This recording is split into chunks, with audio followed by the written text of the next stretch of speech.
Hey, welcome back to today's video. Now in this video I'm going to be talking about something a little bit different, and it's a very creepy story that happened to me when I was a very young child. And this happened in my parents' home during the mid-70s. A bit backstory: my parents' home was built in 1970. They lived in it from new. No one else had lived in it. As far as we know, there was nothing else ever built on that land because it was forever fields, and then a lot of mining took place in the area, so there were no houses there. We've done a bit of research. There were no houses there. So it was a 2-bedroom bungalow. Now my parents eventually extended upwards and made the house quite large, but during the 70s it was always a 2-bedroom bungalow. So obviously my parents had one room and me and my sister shared a bedroom. Now my bed, to the left of my bed was the bedroom window, to the right of my bed was my sister's bed, and her bed was set back. The side of her bed was set back into a space in the wall, like the wall went further in. And at the foot of my bed was the wardrobe, which was facing me, and at the foot of my sister's bed was the bedroom door. That wasn't facing the bottom of her bed, it was to the side. So anyway, every night when our parents had put us to bed and switched the light off and shut the bedroom door, this man and woman would appear in the bedroom. Now I'd say the style of, because the woman was wearing a long black dress, she was very tall, very slim, very slender, that had a very thin face and dark hair which was tied up in a small bun. And the man wore a lighter coloured suit. He had very short hair, very thin hair, and he had this like a moustache. So I'd say they were more Edwardian than Victorian. I'd say they were definitely 1900s rather than 1800s, just by the style of what they were wearing. I was always aware that they wore clothes different to what we were wearing. Every night they'd appear in the bedroom, and when they appeared in the bedroom I'd crawl to the bottom of my bed and sit on the end of the bed to the side of the bed and watch them. And this black stove used to appear at the side of my wardrobe nearest to the door. It's like this whole old-fashioned black range, and they used to talk amongst themselves. They used to cook on there, prepare food. I used to hear it sizzle and boil and simmer or whatever, but I was aware there was food on this black range. And sometimes they used to speak to me and I used to answer them with 1 or 2 words, but I was very curious. I was never ever scared of them. My sister used to say, Alison, who are you talking to? And I used to say, those people there. To me it was normal. I didn't think that they were ghosts. They were just 2 people who used to visit me every night. Now my sister couldn't see them, I could. My sister accepted the fact that I could see them and she couldn't, and I accepted the fact that I could see them and she couldn't. And because none of us raised an alarm to each other, even though my sister was older, none of us thought that it was strange. It was just accepted that these people were there and I could see them and she couldn't. And when these people were speaking to me, they used to tell me that they were my mum and dad, that they were my parents. And I used to think to myself, no you're not. I never used to say it to them, but I used to think, no you're not, because my parents are in the next room. in the room next to me. And in a way, I was kind of glad that these people weren't my parents. They were never horrible to me. They never showed any nastiness towards me. But they didn't really come across as loving and affectionate, especially the woman. She seemed quite stern, quite regimented in her ways. Like, you know, she was almost the boss. And I was always mummy's girl with my real mum. I was always mummy's girl, and my mum showed me lots and lots of love. And this woman didn't really come across that way. And they appeared as well quite older than my real parents. So had they have been my real parents, then I would have guessed they would have had me in their late 30s, early 40s. And they used to appear every night. Now, this went on for a very long time. So I'd say it went on for over a year, which is quite a long time for a child to see the same apparition night after night after night. But I never thought anything of it because I didn't think that they were ghosts. I never believed that they were ghosts. They looked like real people. I could hear their voices. They spoke to me and I spoke to them. But they always used to say that they were my parents. And I think, no, you know, I'm glad you're not really. I'm glad you're not my mum and dad. But I'll still speak to you because you seem nice people. This is normal. This seems very normal because this is happening every night. So it's part of my growing up. You are part of my life. And like I say, it went on for a very long time. But this one day, and I believe it's because I was a little bit older. Like I say, it'd gone on for over a year.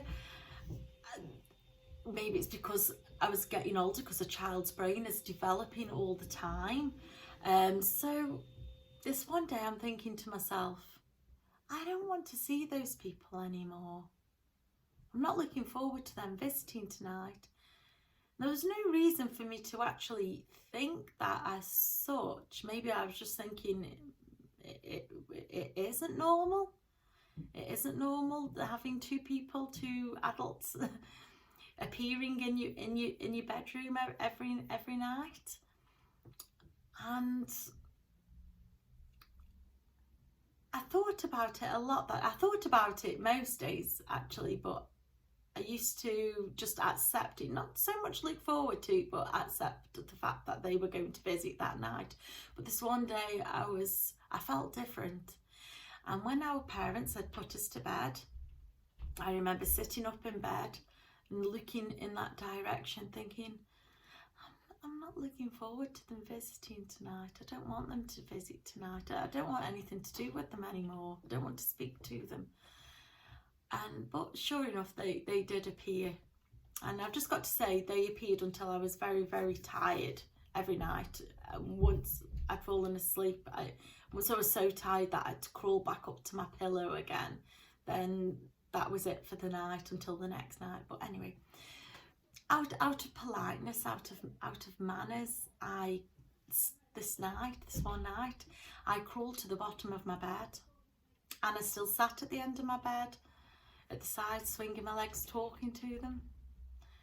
And they were just doing their normal thing. They were cooking, they were talking, they said the odd word to me, I answered back.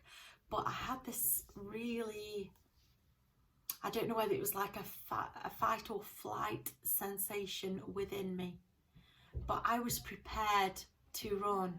I was prepared to keep a distance, maintain a distance, even though I'm still sitting in the same position at the end of my bed like I normally am. I'm just thinking, I want to make some distance between us. I'm very uncomfortable.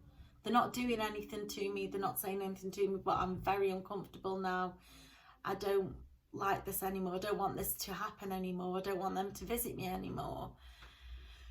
And I don't know where that feeling came from, but it certainly was for a reason. And that reason was because, like I say, they were always telling me that they were my parents. But this one night where I'm having this feeling that something's not right, that these visits, there's something not normal about these visits, they step closer to me, and I'm quite frightened, quite wary of them, more than frightened, should I say.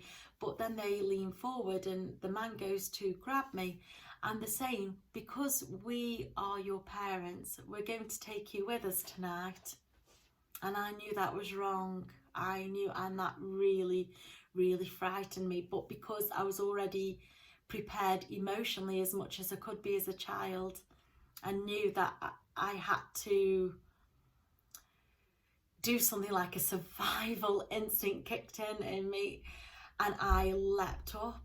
I leapt to my feet and I jumped in bed with my sister. I jumped the other side of her, the wall side in between my sister and the wall. I leapt over, and it did wake her up.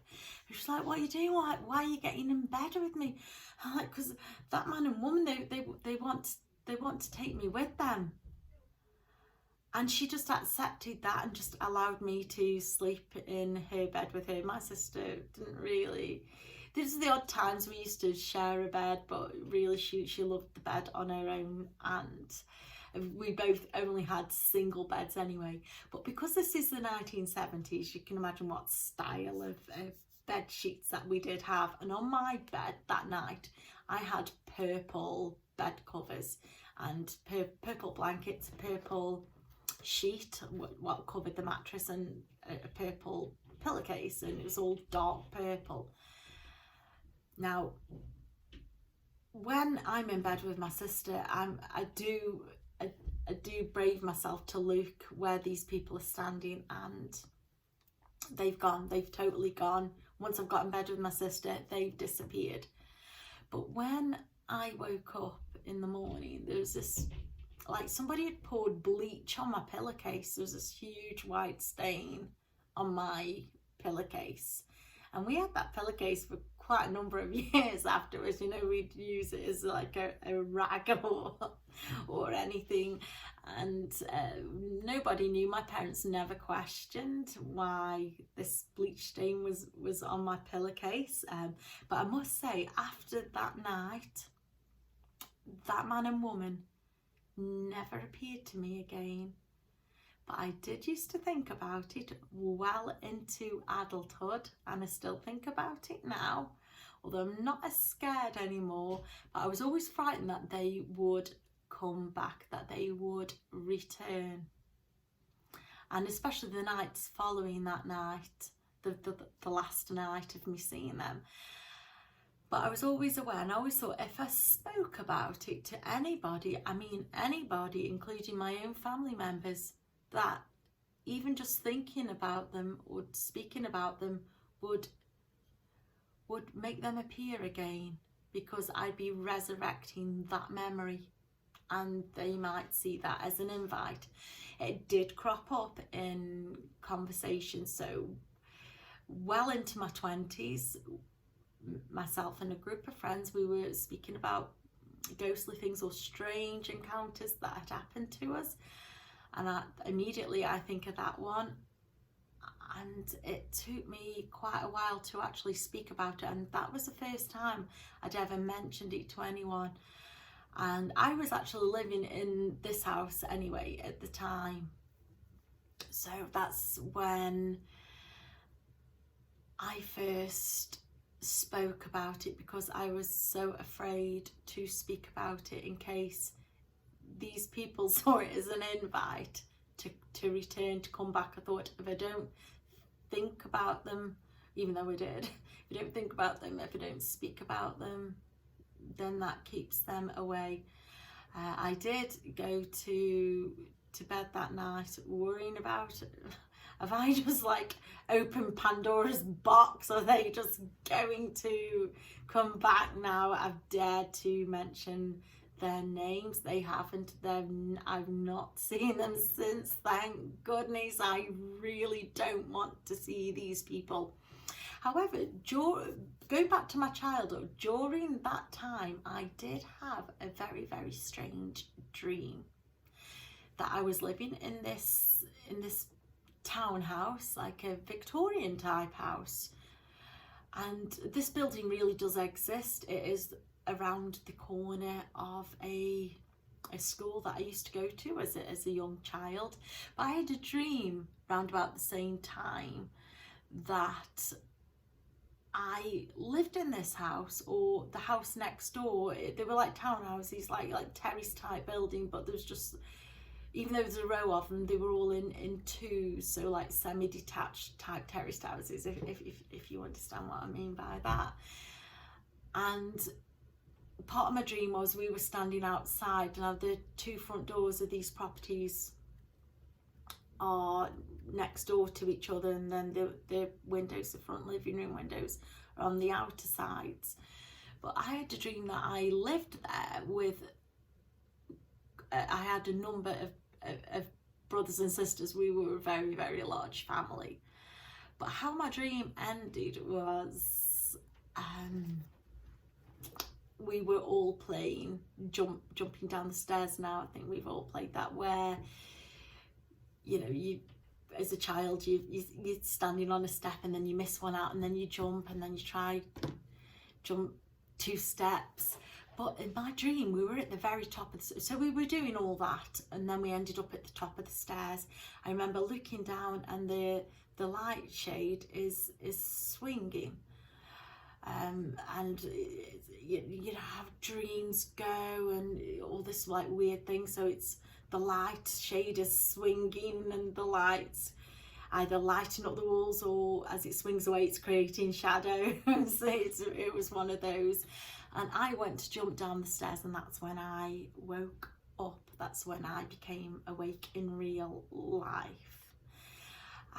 So I don't know, sometimes when I think back to that dream, I can't remember where the stairs were they on the side of this property or the next doors, which the stairs, they would be side by side internally, and only a wall separating them. And sometimes my memory gets a little bit mixed up over to where the stairs were set. But anyway, as an adult, I ended up going in this building, and it's now a commercial property, and I ended up going in there, and I needed to use a bathroom, and they were like, sure, it's upstairs. So I went upstairs and I used the bathroom, and as I was coming down the stairs, this dream hit me.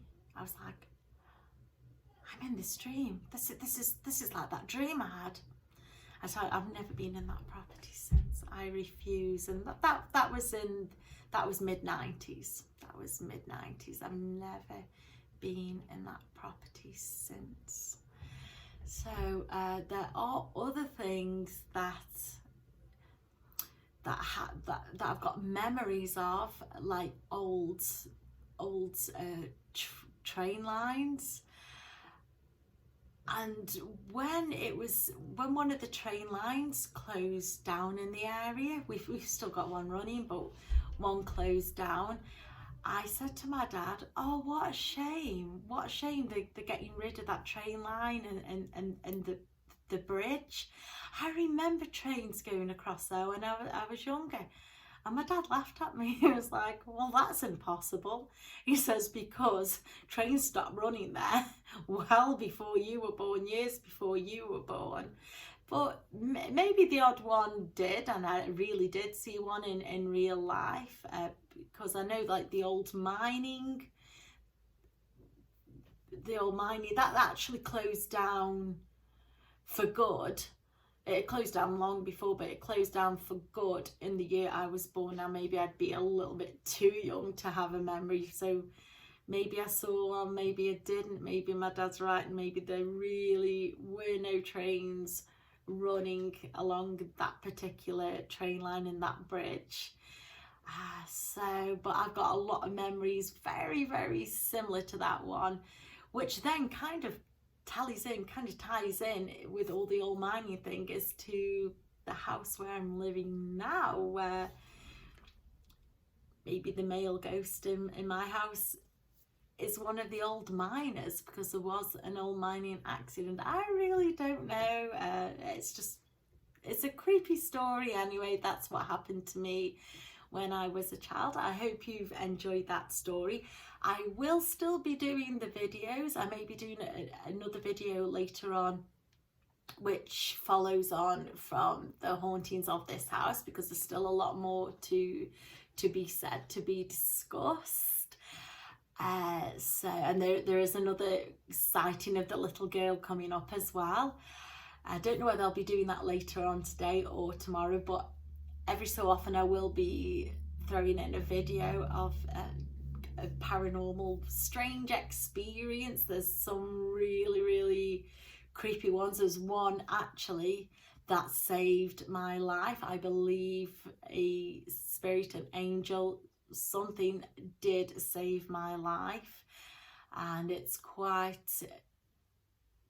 a very deep story actually. So I hope that you continue to watch my videos. Thank you to everyone who is subscribing. You are all so amazing. If you do like this video, please hit the like button, and I will see you in the next video that I make. Thank you so much.